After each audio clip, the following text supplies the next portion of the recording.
Prevent करना है बच्चों को बीमारियों से और बढ़ानी है बच्चे की इम्यूनिटी भी जो हम इन्हेंस कर रहे हैं, क्या इन्हेंस कर रहे हैं, किस प्रकार की इम्यूनिटी बढ़ा रहे हैं। इम्यूनिटी भी कई प्रकार की होती है और अगर हम मोटे तौर से समझें तो 2 प्रकार की इम्यूनिटी मोटे तौर पे हम समझ सकते हैं। एक होती है बॉडी की जनरलाइज्ड इम्यूनिटी और एक होती है स्पेसिफिक इम्यूनिटी। स्पेसिफिक इम्यूनिटी वो होती है जो किसी स्पेसिफिक डिजीज़ के लिए, किसी पर्टिकुलर बीमारी के लिए बचपन से हम बच्चों को टीका लगवाते आए हैं ना। जैसे कि हमने चेचक का टीका लगवा लिया तो चेचक नहीं होगी, मीज़ल्स या खसरे का टीका लगवाया तो खसरा नहीं होगा। ऐसा नहीं है कि हमने खसरे का टीका लगवाया और हम चेचक से भी बच्चे को बचा ले जाएंगे। जिस बीमारी का टीका उस बीमारी से बच्चे का बचाव, ये है स्पेसिफिक इम्यूनिटी। और ये जो टीकाकरण जो जिस बीमारी के लिए हम लगाते हैं उससे बच्चे को बचाते हैं। लेकिन बाकी बीमारियों का क्या? हर बीमारी के लिए हम कितनी दवाएं खाएंगे और हर नई बीमारी के लिए कितनी वैक्सीन्स इन्वेंट की जाएंगी? इसके लिए हमें क्या करना होगा? इसके लिए जो दूसरे टाइप की इम्यूनिटी है, जनरल इम्यूनिटी, हमें बच्चे की जनरल इम्यूनिटी पे वर्क करना होगा। जनरल इम्यूनिटी जो होती है वो फर्स्ट लाइन डिफेंस है। फर्स्ट लाइन डिफेंस जो सबसे पहले हमें शत्रु के सामने खड़ी होती है, वो है बॉडी की जनरल इम्यूनिटी, जो किसी एक बीमारी से हमारी रक्षा नहीं करती। हर प्रकार की बीमारी, हर प्रकार की बाधा, हर प्रकार के शत्रु से रक्षा करती है और हमारे शरीर को इतना मजबूत बना देती है कि किसी भी प्रकार की बीमारी में बच्चे बस ऐसे ही हल्का फुल्का सर्दी जुकाम बुखार से फिर वापस वैसे ही खड़े हो जाते हैं, जैसे खेलने के बाद थक जाते हैं और फिर उसके बाद फिर खेलने लगते हैं। तो ये है इम्यूनिटी, बॉडी में मेंटेन रहने की इम्यूनिटी की ताकत। तो हमें जो वर्क करना है, हमें जो बच्चों की वर्क करना है, वो हमें करना है जनरलाइज्ड इम्यूनिटी, जो बच्चों की फर्स्ट लाइन जो डिफेंस होती है। फर्स्ट लाइन डिफेंस जो बॉडी में प्रोटेक्टिव खुद ही मीजर्स होते हैं, जैसे टीयर है, आपका सलाइवा है ओरल कैविटी में, है ना। जैसे कुछ भी धूल का कण आँखों में पड़ गया तो क्या करते हैं हम, आँख में से आंसू आते हैं और वो कण अपने आप बाहर चला जाता है। ऐसे ही ओरल कैविटी में कुछ भी पैथोजन अटैक हुआ तो हमने इनगल्फ किया तो वो सलाइवेशन के थ्रू निकल सकता है, कफिंग के थ्रू निकल सकता है। तो ये सब बॉडी की फर्स्ट लाइन डिफेंस है। इसीलिए तो कभी डाइजेशन गड़बड़ हो गया तो फिर क्या होता है, फिर माउथ अल्सर्स हो जाते हैं, मुंह में छाले हो जाते हैं। तो फिर क्या होगा, हमें विटामिन बी लेना होता है तो माउथ के छाले ठीक हो गए। इसी प्रकार से जब भी कभी विटामिन ए की कमी हो गई तो हमें क्या करना होता है, और फिर स्किन जो है वो ड्राइनेस होगी, स्किन रैशेस होगी, स्किन की प्रॉब्लम्स आई, विटामिन ए हमने ली तो वो हमारे सही हो गए। तो इस प्रकार से हर चीज़ के लिए हम कितने विटामिन, कितने मिनरल्स और सप्लीमेंट्स लेंगे? नहीं ले सकते, लेने चाहिए भी नहीं। इससे अच्छा है कि हम अपना रूटीन ऐसा बनाएं, हम होलसम डाइट लें, हम अपने जो वातावरण है उसे हम चेंज करें। थोड़े से वातावरण में, अपने आसपास के माहौल में, थोड़ा सा डाइट में थोड़ा सा मॉडिफिकेशन करके, थोड़ी सी चेंजेस ला के, थोड़ा सा अल्टरेशन करके हम बच्चों की इस स्पेसिफिक इम्यूनिटी को, उससे बीमारियों से लड़ने की शक्ति को हम बढ़ा सकते हैं, अपने बच्चे को मजबूत बना सकते हैं। तो सबसे पहली जो चीज़ है प्रिवेंटिव एस्पेक्ट में, वो तो जो एक जनरल जो प्रिवेंटिव मेजर है कि use of mask, proper sanitization, hand washing and vaccination when available. जब भी टीकाकरण की बच्चों के लिए अवेलेबल हो तो उसका टीकाकरण करवाएं। दूसरी चीज़, ये एक जनरल चीज़ हो गई, बच्चों में स्प्रेडिंग होगी वो पेरेंट्स से ही होगी, क्योंकि बच्चे भी बाहर जा नहीं रहे हैं। तो स्प्रेडिंग जो सोर्स है वो हमारे जो है बड़े ही हैं। तो हमें हमेशा ध्यान रखना है कि भले ही हम एक बार इन्फेक्ट हो चुके हैं तो इसका मतलब ये नहीं है कि अब हमें दोबारा नहीं होगा, हमारी एंटीबॉडी बन गई है, लेकिन हम बच्चों में जो है उसे ट्रांसफ़र कर सकते हैं। तो कहीं से भी बाहर से आएँ तो सबसे पहले एक नियम बना लें कि बिना हैंड वॉश के हमें अंदर नहीं जाना है, किसी भी चीज़ की टचिंग नहीं करनी है, इवन नॉट द टैप भी आप किसी दूसरे मेंबर से खोलने के लिए कहें और फिर हैंड वॉश करें। ये प्रॉपर तरीका होता है। कभी भी बच्चों को डायरेक्ट जो हम बाहर से चीज़ आई है उसकी टचिंग के लिए नहीं करेगी। अभी कुछ भी हम जिस सामान लेके आते हैं, अच्छा चलो वो बाहर से लेके आ जाओ, नहीं, बच्चों को हमें इनसे कैरी करने के लिए नहीं कहना है। डोर ऑपरेटिंग बच्चे को नहीं देनी है, कोई नॉक हुई, कोई आता है तो वो घर के दूसरे मेंबर उसे मैनेज करें। डोर टचिंग बच्चों को हमें नहीं करनी, क्योंकि कोई भी आता है, कोई भी जाता है, तो इसलिए ये हमें बहुत अवॉइड करते हैं। बहुत ही छोटी छोटी सी चीज़ें हैं जो हमको ये जो है बच्चों को हम इससे फॉलो करें, छोटे छोटे से नियम को। तो सुनने में हमें बड़ी, हम बार बार इन चीज़ों को सुनते रहते हैं, लेकिन वो सुनते सुनते हमारी रूटीन का एक हिस्सा हो गए और हम उन्हें फॉलो नहीं कर पाते। लेकिन इन छोटी छोटी बातों को अगर हम फॉलो करेंगे, यही चीज़ें हमें बच्चों को बचाएंगी, क्योंकि बच्चे हमारे बाहर नहीं जा रहे हैं, घर में आएगी चीज़ तो वो हम बड़ों से ही आएगी। इस बात का हमें ध्यान रखना चाहिए। दूसरी चीज़, हमारे आसपास का वातावरण। हमारे बच्चों को थोड़ी सी स्ट्रेस को सहने की हैबिट होनी चाहिए। आजकल जो हमारे बच्चे हैं उनको स्ट्रेसफुल कंडीशंस में रहने की बिल्कुल हैबिट नहीं है। ना वो मेंटल स्ट्रेस को टॉलरेट कर सकते हैं और ना ही फिजिकल स्ट्रेस को। तो इसके लिए हमें क्या करना होगा? स्ट्रेसफुल कंडीशंस का मीन्स उनको बहुत ज़्यादा स्ट्रेस देने से नहीं मतलब है, मतलब कि जैसे हम इतने कंफर्टेबल एटमॉस्फेयर में रहते हैं, बच्चों को रखते हैं, लाइक बच्चों को हैबिट है आजकल एसी में रहने की। AC is very harmful for everybody's health, not only children। तो AC का प्रयोग बिल्कुल अभी जब तक इस महामारी का इस प्रकोप नहीं बिल्कुल बंद हो, तो कम से कम तब तक के लिए बिल्कुल बंद कर दें। सबसे बड़ी बात तो कि जिस रूम में बच्चे रह रहे हैं या हम रह रहे हैं और AC लगा, वहाँ पे वेंटिलेशन नहीं होता है, विंडोज़ नहीं खुलती हैं, जो फ्रेश एयर है उसका जो है वो सर्कुलेशन नहीं होता है प्रॉपर, तो हमारे लंग्स होते हैं वो भी नहीं प्रॉपर एक्टिवेट होते। जो एटमॉस्फेरिक जो ऑक्सीजन लेवल होता है जितना, वो हम अपने लंग्स को नहीं प्रोवाइड कर रहे होते, हमारे टिश्यू लेवल तक उतनी ऑक्सीजन नहीं पहुँचती है, तो कहाँ से डेवलप होंगी इम्यून सेल्स? तो हमें इस बात का ध्यान रखना है कि AC का प्रयोग बिल्कुल बंद कर दें। बच्चों को थोड़ा सा, अभी लाइट चली गई तो हम इन्वर्टर है हमारे पास, तुरंत फ़ैन चल जाता है, AC नहीं तो फ़ैन चल जाता है। बच्चों को स्वेटिंग तक की हैबिट नहीं है, जबकि स्वेटिंग इज़ वेरी बेनिफिशियल। जो टॉक्सिन्स होते हैं वो उनको बॉडी से रिलीज़ करती है। तो थोड़ा बच्चों को इस तरह की हैबिट हमें डालनी चाहिए। थोड़ा सा स्ट्रेसफुल कंडीशंस को देखने की, उनको बियर करने की थोड़ी हैबिट हमें बच्चों में बनानी चाहिए। बहुत नाजुक हमको सोफिस्टिकेट बना के बच्चों को नहीं रखना चाहिए। उन्हें हमें आगे लड़ने के लिए काबिल बनाना चाहिए, योग्य बनाना चाहिए। हमें उनके पीछे खड़ा रहना चाहिए, हमें उनके आगे नहीं खड़ा रहना चाहिए। दूसरी बात आती है खान पान। तो खान पान हम जानते हैं, सुनते आ रहे हैं, हमें पता भी है कि हमें बच्चों को हेल्दी डाइट देनी है, फ्रूट्स देने हैं, वेजिटेबल्स देने हैं, लेकिन वही ढाक के 3 बात बच्चा लेता नहीं है। मैं एक बाल रोग विशेषज्ञ हूँ और इस चीज़ को मैं बहुत अच्छी तरह से समझती हूँ। हमारे पास बहुत सारे ऐसे पेरेंट्स आते हैं जिनको डाइट रेजिम फॉलो करने के लिए बुलवाया जाता है बच्चों को, लेकिन वो नहीं करवा पाते। उनकी बस एक ही चीज़ रहती है कि डॉक्टर साहब ये मानता नहीं है, ये खाता नहीं है, ऐसे नहीं करता। फिर हम उन्हें कुछ टिप्स बताते हैं, आप ऐसे करें, ऐसे करें। उसके बाद डेफिनेटली उन्हें जो है इसमें इम्प्रूवमेंट मिलता है।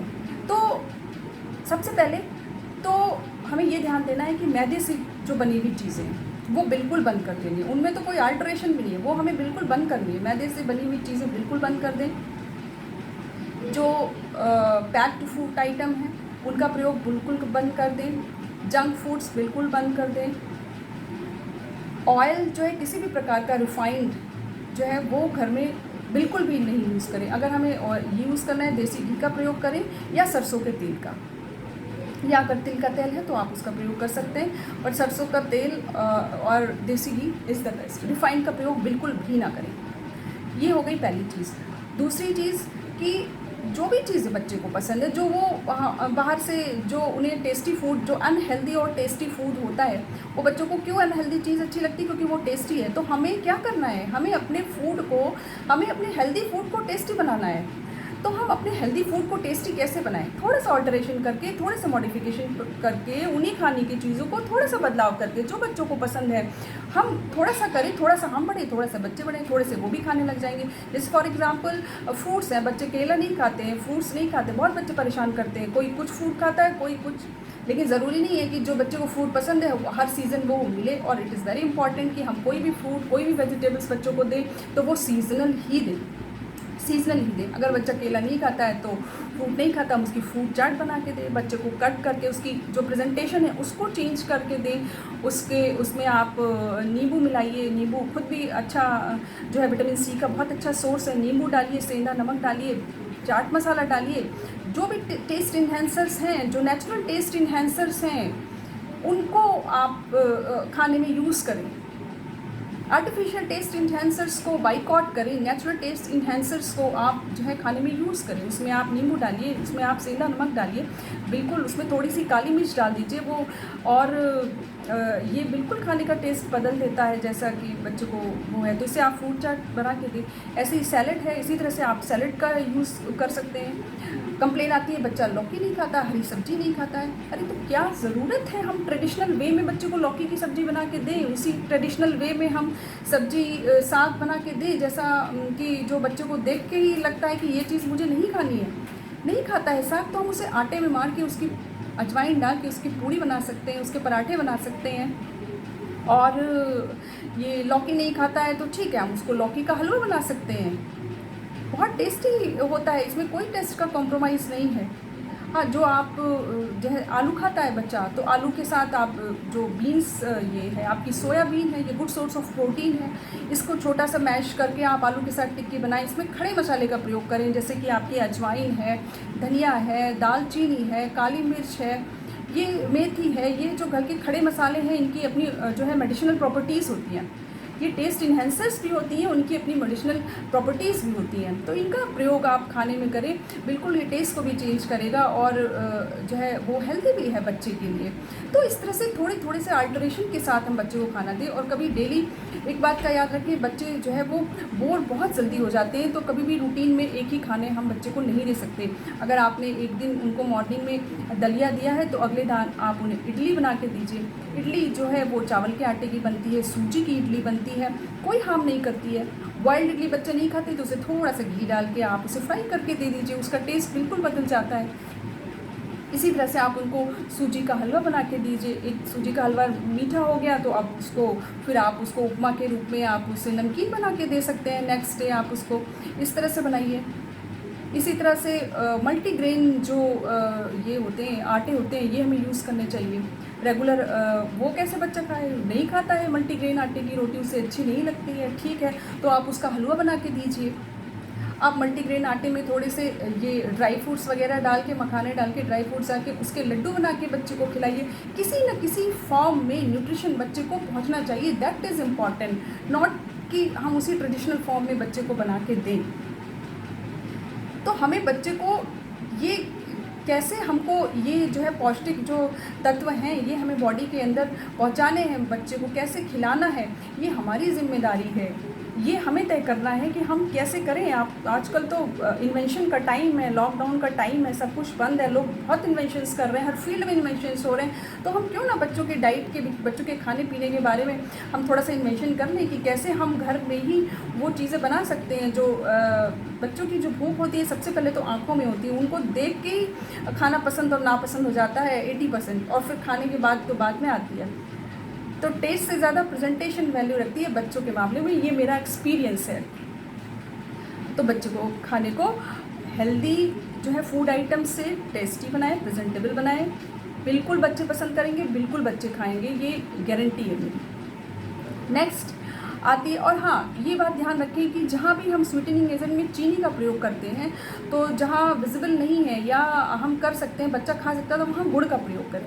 चीनी की जगह गुड़ का प्रयोग करें। आप उसके लिए लड्डू बना रहे हैं, हलवा बना रहे हैं, और पूरी तरह से बच्चा गुड़ नहीं खाता है तो ठीक है, आधी चीनी डाल दें, आधी गुड़ कर दें, और धीरे धीरे करके उसको शिफ्ट करें। तो थोड़ी सी चीज़ें मैं बहुत ज़्यादा डिस्कस नहीं कर सकती, बहुत लंबा हो जाएगा, तो इसलिए मैं एक जस्ट एग्जांपल दे रही है कि इन सब चीज़ों से आप कैसे अपने बच्चे की जो है डाइट है उसको कंट्रोल कर सकते हैं, प्लान कर सकते हैं। दूसरी चीज़ आती है एक्सरसाइजेस की। एक्सरसाइजेस, प्राणायाम, योग, ये बहुत वैल्यूबल है बच्चे की आजकल की लाइफस्टाइल में, बहुत वैल्यू है। अब योग प्राणायाम बच्चों को करवाना बहुत मुश्किल है, बड़े ही बड़ी मुश्किल से करते हैं। जब तक उनको कोई बहुत ही असाध्य बीमारी नहीं हो जाती तब तक वो योग प्राणायाम करना भी शुरू नहीं करते। बच्चे तो बहुत दूर की बात है। तो बच्चों को हर चीज़ हमें इंटरेस्टिंग प्रेजेंटेबल करके देनी होती है, तो बच्चे नहीं करते हैं तो ठीक है, लेकिन उनके दिन की शुरुआत हम कैसे करें। थोड़ा सा आप जब बच्चों को योग प्राणायाम करवाएं तो थोड़ी सी एक्सरसाइजेस से स्टार्ट करें, थोड़ा म्यूज़िक जो बच्चे को पसंद है थोड़ा म्यूज़िक लगवा दें, उसके साथ बच्चों को एक्सरसाइज करवाएं। और या 2 बच्चे हैं तो आप उनमें कंपटीशन करा दें कि ठीक है कौन पहले शुरू करता है, कौन कितनी देर तक करता है। थोड़ी सी वार्म अप होने के बाद फिर थोड़ा सा बच्चे को मोटिवेट करें कि अभी आप थोड़ा इतना हमने एंटरटेनमेंट हो गया, अब थोड़ी देर के लिए हम अनुलोम विलोम कर लें, थोड़ी देर कपालभाति कर लें, थोड़ा हम प्राणायाम कर लें। तो थोड़ी सी हैबिट हम बच्चों को डालेंगे, थोड़ा उनके थोड़ा शुरू करें तो बच्चों को डांसिंग करवाएं। बच्चों को डांसिंग का शौक़ होता है और dancing is also part of exercise, तो उसके शुरू करके फिर आप उसको व्यायाम पे लाइए और फिर उसके आप योगाभ्यास करवाइए, उद्गीत कराइए, प्राणायाम कराइए। Meditation is very important and very beneficial for child's mental development. इससे बच्चे का जो है बौद्धिक और तार्किक स्तर जो है वो बहुत ही सुधरता है, बहुत इम्प्रूव। और अभी जो टाइम चल रहा है उसमें मेंटली स्ट्रांग होने की बहुत ज़रूरत है। तो शारीरिक व्यायाम के साथ जो है मेंटल एक्सरसाइजेस, जो ध्यान प्राणायाम, ये भी बहुत ज़रूरी है। अब आती है औषधि की बात। औषधि के बारे में बहुत ज़्यादा डिस्कस नहीं करूँगी, सिर्फ मैं आपको वो 2 औषधीय गुण वाली चीज़ें बताऊँगी जो आपने अगर उनमें से एक भी फॉलो कर लिया तो 100% आपके बच्चों को जो उससे लाभ ज़रूर मिलेगा। आपका बच्चा उस लेवल तक कभी बीमार नहीं पड़ेगा कि उससे आप निपटना मुश्किल हो। रेगुलर बेसिस पे आप बच्चे को जो दूध देते हैं उसमें हल्दी मिला के दें। 1 गिलास जो अगर दूध है उसमें 1/4 हल्दी मिला के दें। बच्चा 1 गिलास दूध में हल्दी नहीं पीता, हो सकता है कुछ बच्चों को हल्दी का टेस्ट नहीं पसंद आता है, तो उसे आप 1 कप दूध में ही हल्दी डाल के दें। 1 कप दूध में आप हल्दी डाल के बच्चे को दीजिए। उसको भी वो कर रहा है तो थोड़ा सा उसमें अदरक डाल दीजिए, थोड़ा सा गुड़ डाल दीजिए, तुलसी के पत्ते डाल दीजिए और उसे खुला के बच्चे को दीजिए। थोड़ा सा टेस्ट उसका ज़रूर चेंज होगा और अच्छा लगता है। थोड़ा सा उसको बॉयल कर दें आप ज़्यादा, तो थिकनेस की वजह से थोड़ा सा चेंज जो है रूटीन से चेंज हो जाता है। तो दूध में हल्दी, अदरक, तुलसी ऐसा करके बना के बच्चे को दें। वो एक चाय का टेस्ट कुछ लगता है उसमें तो, और बच्चे को अच्छा लगेगा। प्लेन दूध ऐसे हल्दी में डाल के देने से नहीं बच्चे उसको प्रिफ़र करते हैं। और हल्दी हमेशा याद करें कि रखें कि हल्दी बहुत ही औषधीय गुण होते हैं उसमें, और हमेशा कच्ची यूज़ करनी चाहिए। अगर हमें गांठ वाली हल्दी जो बाज़ार में सब्जी में मिलती है वो मिल जाए तो वो बेस्ट है, और अगर नहीं मिल पाती है तो जो सूखी हल्दी होती है गांठ वाली उसको ही हम पिसवा के और फिर वो यूज़ करें। जो पैकेट हल्दी, पिसी हुई हल्दी मार्केट से आती है ब्रांडेड, वो मैं कभी भी यूज़ करने की सलाह नहीं देती। हल्दी के अलावा जो दूसरी चीज़ है वो होती है दूध के साथ आप रेगुलर बेसिस पे बच्चे में च्यवनप्राश का प्रयोग करवाएं। च्यवनप्राश और उसके साथ हल्दी वाला दूध, अदरक और तुलसी के साथ दालचीनी आप उसमें डाल सकते हैं। लेकिन जितना बच्चा जिस चीज़ टेस्ट को प्रेफर करता है वहाँ पे आप रुक जाएं। इनमें से एक भी चीज़ अगर आपने बच्चे को दे दी तो वो सफिशिएंट है बच्चे को स्ट्रॉन्ग करने के लिए। इसके अलावा जो दूसरी जो औषधीय प्रॉपर्टी की चीज़ है वो है आपकी गिलोय। गिलोय जो होती है वो 100% इम्यूनिटी को बढ़ाती है। 100% आपके बच्चे को वो प्रोटेक्ट करेगी बीमारियों से, आने वाली मुसीबतों से। तो गिलोय हर घर में होनी चाहिए। अगर नहीं है तो आप छोटे से गमले में लेके उसे लगा सकते हैं। वैसे भी वो ऑक्सीजन को मेंटेन करने में हेल्पफुल होती है। तो गिलोय अगर वैसे नहीं मिल पा रही है, बच्चा उसके कांड का हम काढ़ा बना के देना चाहिए। वैसे एडल्ट्स में ऐसा प्रेफर करते हैं, लेकिन नहीं अवेलेबल हो पाती तो कोई बात नहीं। गिलोय घनवटी के नाम से गिलोय की टैबलेट्स हर जगह मिलती है। गिलोय घनवटी 5 साल से बच्चा कम है तो आधी गोली सुबह, आधी गोली शाम, और अगर 5 साल से बच्चा ज़्यादा है तो 1 गोली सुबह और 1 गोली शाम। इस फॉर्म में गिलोय घनवटी को हम यूज़ करें। तो हल्दी वाला दूध, गिलोय घनवटी, च्यवनप्राश, रेगुलर एक्सरसाइज, योगा, प्राणायाम और साथ में हेल्दी फूड। हेल्दी फूड बहुत ज़रूरी है। मैं फिर स्ट्रेस दे रही हूँ, हेल्दी फूड में हर वो तत्व होते हैं, हर वो पौष्टिक तत्व होते हैं जो हमारी बॉडी की इम्यून सेल्स को स्टिमुलेट करने के लिए ज़रूरी होती है। बॉडी की जो इम्यून सेल्स होती है ना, जो इम्यूनिटी होती है, जो एंटीबॉडीज़ जो आप सुनते आ रहे हैं, वो एक नेचुरल फिनोमिना होता है। एंटीबॉडीज़ को फॉर्म करने का, इम्यूनिटी को बनाने का, इम्यून सेल्स को बनाने का, ये एक नेचुरल फिनोमिना होता है। हम क्या करते हैं, जब हम अनहेल्दी डाइट लेते हैं तो हम उस फिनोमिना को डिस्टर्ब करते हैं, और जब हम नेचुरल हेल्दी फाइबर डाइट लेते हैं तो ये जो natural phenomena of making of immune cells है, जो इम्यून सेल्स को बनने का, एंटीबॉडीज़ को बनने का बॉडी में नेचुरल जो फिनोमिना होता है, वो हम हेल्दी डाइट लेके, फाइबर डाइट लेके उसको इन्हेंस करते हैं। जो हमारे इंटेस्टाइनल जो हमारे बैक्टीरियाज होते हैं उनको हम ग्रो करने में हेल्प करते हैं, और जो प्रोबायोटिक्स हैं उनको हम जो है हेल्प करते हैं ये जो हेल्दी बैक्टीरिया इंटेस्टाइन के हैं, this is also the part of immunity, ये भी इम्यूनिटी का एक हिस्सा है। जो छाछ होती है, छाछ को जो हम यूज़ करते हैं, इसमें नेचुरल प्रीबायोटिक्स होते हैं। हम मार्केट से लेके प्रीबायोटिक यूज़ करते हैं, लेकिन हमारे खान पान में, हमारे प्रकृति में, हमारे आसपास बहुत सारी ऐसी चीज़ें हैं जो नेचुरली, उनमें हर चीज़ होती है। बात है तो हमें समझने की और महसूस करने की।